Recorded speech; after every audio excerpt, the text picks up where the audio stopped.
जय जगन्नाथ। आपण समस्त को मोर ये न्यू चैनल टी को स्वागत। आपण ये गाड़ी गुड़िक देखुछंदी, यह श्रीमंदिर प्रशासन पक्षर श्रीमंदिर जीवापाई भक्त मानक पाई फ्री रे अवेलेबल रही। एही मार्गटी श्रीमंदिर पर्यंत प्राय 800 मीटर रही। मो मध्य ए सेवार उपलब्धि कली। मंदिर जीवा बाटर कुन्नी छुआटी को देखी मो रही जाइली। आउ से छोटिया दुकान करी बसथिला। पचारिबार कहिथिला कि मो मां नहांती सेति मो दुकान रे बसछि।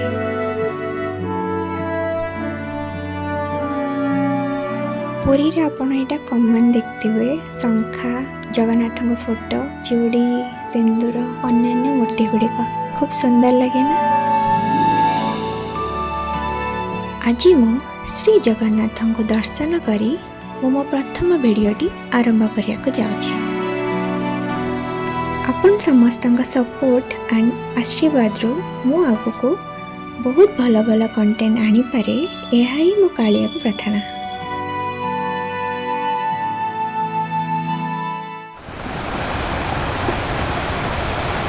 श्री गौर विहार आश्रम, माता मठ, पुरी।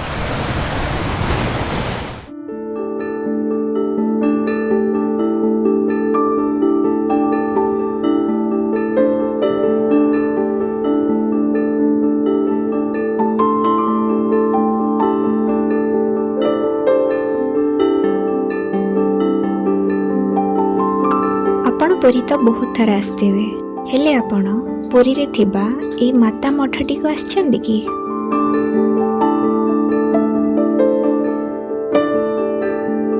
एही मठटी को गौर विहार आश्रम मध्ये कहा जाए। यह Gitanjali road, Baliapanda housing board colony मध्य अवस्थित। जय जगन्नाथ। एठारे पुरी को आसीथिबा समस्त भक्त एही स्थानटी को निश्चित बुलिबा को आसंती।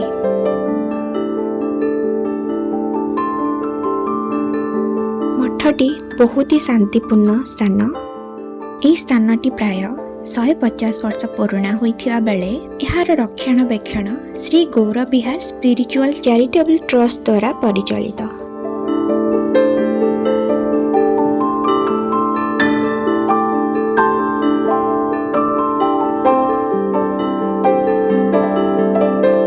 मठटी आपण विभिन्न प्रकार देवादेवी, जगन्नाथ विभिन्न अवतार, श्रीकृष्ण बाल्य लीला, श्री चैतन्य कहानी, सनातन धर्मर कहानी, महाभारत समय कहानी, गोपालन, कृष्ण सीतामा बंधुता, विष्णु अवतार,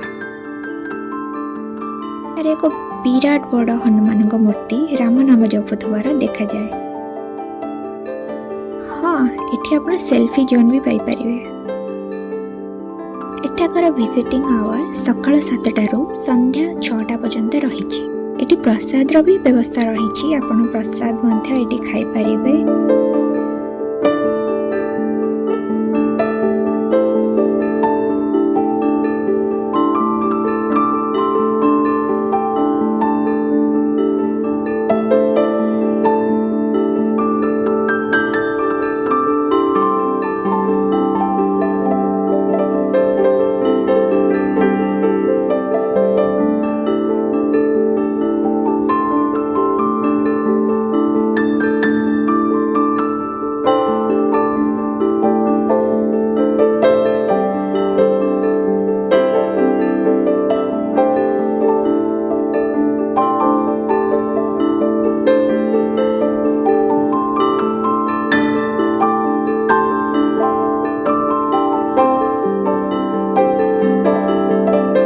वीडियोग्राफी फोटोग्राफी अलाउड रही। मठटी रे अनेक देवादेवी मूर्ति, अनेक मंदिर, पोखरी, शनि मंदिर, यज्ञ कुंड, गजेंद्र मोक्ष मूर्ति, छुआ मान खेलिया पाई प्ले ग्राउंड व्यवस्था मध्य रही।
ମଠଟିରେ ଶ୍ରୀ ଚୈତନ୍ୟଙ୍କ କାହାଣୀ ଦର୍ଶାଯାଇଛି।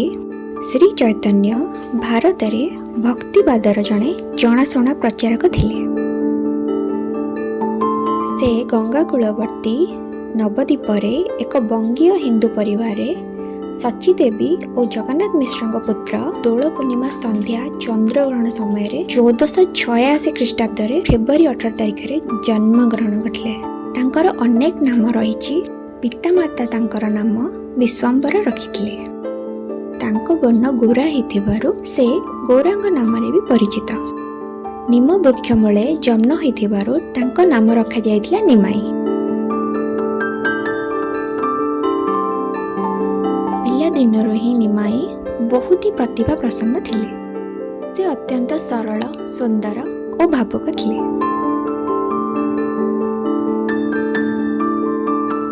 ସେ ଲକ୍ଷ୍ମୀ ଦେବୀଙ୍କୁ ବିବାହ କରିଥିଲେ, କିନ୍ତୁ ଲକ୍ଷ୍ମୀ ଦେବୀଙ୍କ ସର୍ପାଘାତରେ ମୃତ୍ୟୁ ହୋଇଯିବାରୁ ପରବର୍ତ୍ତୀ ସମୟରେ ସେ ବିଷ୍ଣୁପ୍ରିୟାଙ୍କୁ ବିବାହ କରିଥିଲେ।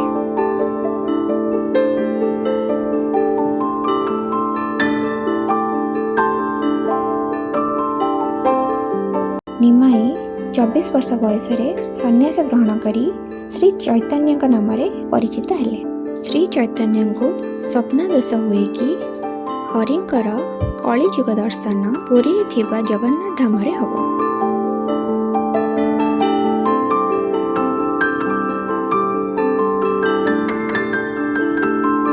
ଏବଂ ତାପରେ ସେ ମାତା ଏବଂ ପତ୍ନୀଙ୍କୁ ଛାଡ଼ି ହରି ସଂକୀର୍ତ୍ତନରେ ସେ ନଗର ନଗର ବୁଲି ହରିନାମ ପୂଜୁଥିଲେ ଏବଂ ଜୀବନର ଶେଷ 24 ବର୍ଷ ସେ ପୁରୀରେ ବିତାଇଥିଲେ। ଶ୍ରୀ ଚୈତନ୍ୟଙ୍କୁ ସଂକୀର୍ତ୍ତନର ପିତା ବୋଲି ମଧ୍ୟ କୁହାଯାଏ। ଓଡ଼ିଶାର ସଂକୀର୍ତ୍ତନ ଗାୟକମାନେ କୀର୍ତ୍ତନ ଆରମ୍ଭରେ ମମ ପ୍ରାଣ ଗୌରାଙ୍ଗ ହେ ବୋଲି ଉଚ୍ଚାରଣ କରନ୍ତି। ଭାରତବର୍ଷର ବିଶିଷ୍ଟ ପଣ୍ଡିତମାନେ ତାଙ୍କ ପ୍ରଭାବରେ କୃଷ୍ଣ ଭକ୍ତ ମଧ୍ୟ ହୋଇଥିଲେ। ସେ ବହୁ ଭକ୍ତମାନଙ୍କୁ ବିଷ୍ଣୁଙ୍କ ଅବତାର ରୂପେ ମଧ୍ୟ ଦର୍ଶନ ଦେଇଛନ୍ତି।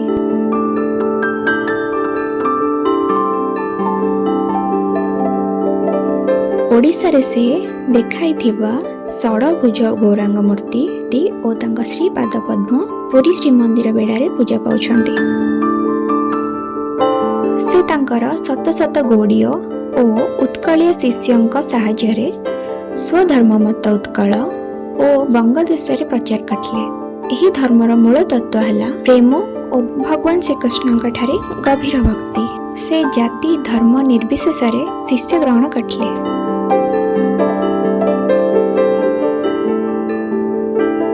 ତାଙ୍କର ମୁସଲମାନ ଶିଷ୍ୟ ହରିଦାସ ଜବନ ହରିଦାସ ନାମରେ ପ୍ରସିଦ୍ଧ ଲାଭ କରିଥିଲେ। ଉତ୍କଳ ଓ ବଙ୍ଗର ହିନ୍ଦୁ ସମାଜ ତାଙ୍କର ଧର୍ମ ମତ ପ୍ରଚାର ଦ୍ୱାରା ବିଶେଷ ଭାବରେ ପ୍ରଭାବିତ ହୋଇଥିଲା ଓ ଠାକୁର ନିଗମାନନ୍ଦ ସରସ୍ୱତୀ ଚୈତନ୍ୟଙ୍କ ଶେଷ ଅବତାର ବୋଲି ମଧ୍ୟ କହିଛନ୍ତି।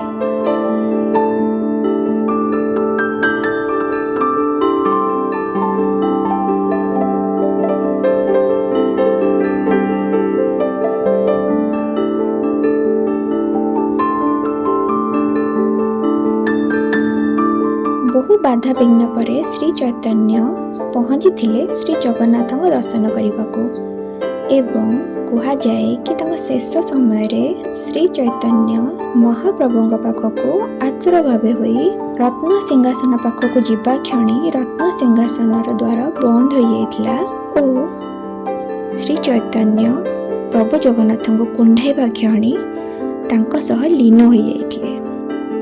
ଏହା ଥିଲା ଶ୍ରୀ ଚୈତନ୍ୟଙ୍କ କାହାଣୀ।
ଏବଂ ମାତା ମଠଟିରେ ଏମିତି ଅନେକ କାହାଣୀ ରହିଛି, ଅନେକ ଯୁଗର କାହାଣୀ, ମହାଭାରତ ଅନେକ ସମୟର କାହାଣୀ ଦର୍ଶାଯାଇଛି। କହିଲେ ତ ଭିଡ଼ିଓଟି ବହୁତ ବଡ଼ ହେଇଯିବ। ଆଶା କରୁଛି ଭିଡ଼ିଓଟି ବହୁତ ଭଲ ଲାଗିଥିବ।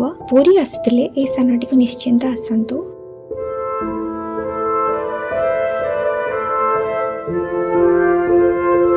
ଆପଣଙ୍କୁ ଭିଡ଼ିଓଟି ଭଲ ଲାଗିଥିଲେ ପ୍ଲିଜ୍ ସେୟାର ଆଣ୍ଡ ସବସ୍କ୍ରାଇବ୍ କରିବେ। ଧନ୍ୟବାଦ।